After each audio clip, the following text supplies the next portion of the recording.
There's a country without art. That's not a country I want to live in. Whatever, math and the sciences and engineering like that, you have to be able to think outside of the box, and you have to be creative problem solving. And the way those disciplines are taught is not totally creative. The creative thinking... Not at all. Not at all. It's more like, this is this, this is this, this is this. The creative thinking is in the arts. And we think the maths and science are really important. They are all really important, and they interlink and talk to each other. That's why we should teach STEAM, science, technology, engineering, art, and mathematics, and not just STEM, science, technology, engineering, and maths. We must put the arts in there. As somebody involved in the arts, I think we need to get in front of policymakers and politicians and just tell them how it is and what we want. Be very clear about it. Democracy exists so that you can do that. We don't have to lobby them, we just have to tell them. If we don't fund the arts, we lose the opportunity to inspire the next generation of designers and artists and musicians and theatre makers, filmmakers, architects. You know, the list is endless of people involved in the creative industries. Leonardo da Vinci, Albert Einstein, and Steve Jobs. Each of these great minds were not only built their careers on the abilities of STEM, science, technology, engineering, math, but they knew the crucial importance of art integration that yields STEAM. Science, technology, engineering, art, and math. Creativity differs from person to person, and we don't always see things through the same lens. But that's the beauty. Art welcomes different perspectives. Culture. What do I think of? I think you visit other countries and then they show you what it is that makes them them and not you. And in almost every case you do this, you are looking at their art. You are looking at their architecture. With the arts, with that paintbrush, with the innovative tools that we had all developed somehow, quite luckily, in our education system, because quite honestly, it's not fed to us anymore. And that's the issue. We're missing that A in STEM. The STEAM that ultimately is going to help transform our future and give our future generations the ability to think outside the box, to create what they need to with their STEM brain tools. They're missing that A, and they need that. Those risks in order to figure out how to problem solve. In our complicated world, my students are going to need more than a one-size-fits-all mentality to solve problems. I want my students to understand that we need to share our art in order to connect or reach out to others.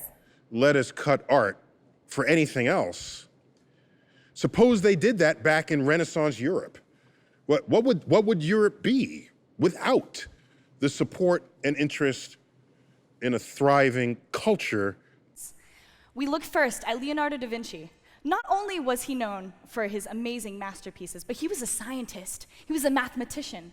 And as you can see on lovely Mona Lisa here, he used the golden ratio, also known as the golden sector, or the golden mean, which is simply a mathematical definition of beauty that gives you these proportions that are aesthetically pleasing to the eye, found in nature and elsewhere. Art. As we readily spend money to visit these cities and go to their museums, to turn around and say, now I'm going to cut the art budget here, that makes no sense to me. Art education has been impacted by the standards and testing culture like all other disciplines. And in a lot of ways, we've been focusing on teaching things that are concrete. Things like elements of art, art history, and foundational skills.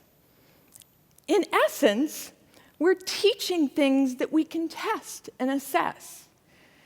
But I believe art education needs to focus on developing learners that think like artists, learners that are creative, curious, seek questions, develop ideas, and play. I often hear adults saying things to children as well as to other adults and to the educators. Things like this. Oh my goodness, look how well you've drawn that horse.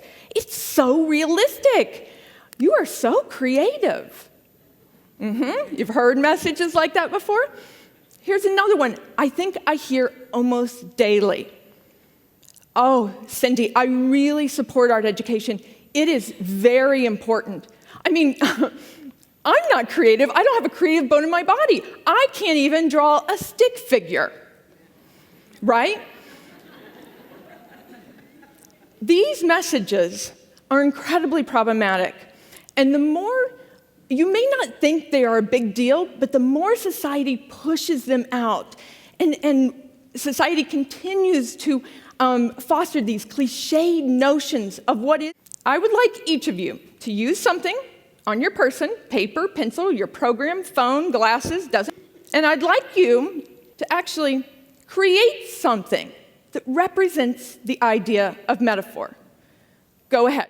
We find that it's really difficult to engage our students in creative work, in particular open-ended projects. It just makes it really hard. Ironically enough, later that afternoon, we had that same group of teachers, and we gave them a challenge similar to the one I just gave you. Interestingly enough, almost immediately, a couple of them announced they needed to leave for the day. Another group needed a break at that moment, and still others stayed in the classroom but refused to participate in the activity. What we realized is students struggle with ambiguity because we all do.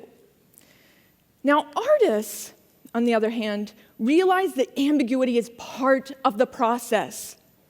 They take it, they identify it, and they tackle it head on. Imagine for a moment a world without art and culture, without music, without cinema, without dance, opera, literature, poetry.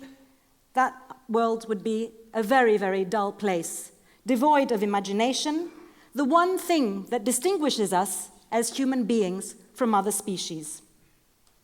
Without art, the banality of reality would be intolerable.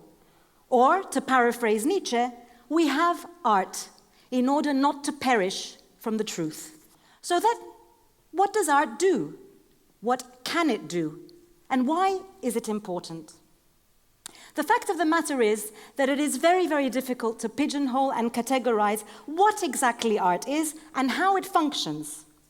That is its beauty, and that is its ungraspable value, for want of a better word. It is impossible to both quantify and qualify how art affects those who see it, because it works in mysterious, latent, and very subtle ways. That's why it's always such an uphill struggle to convince politicians of arts funding, to convince them that the value, that is, the importance, the significance, and the merit of art cannot be judged by popular consensus and numbers alone.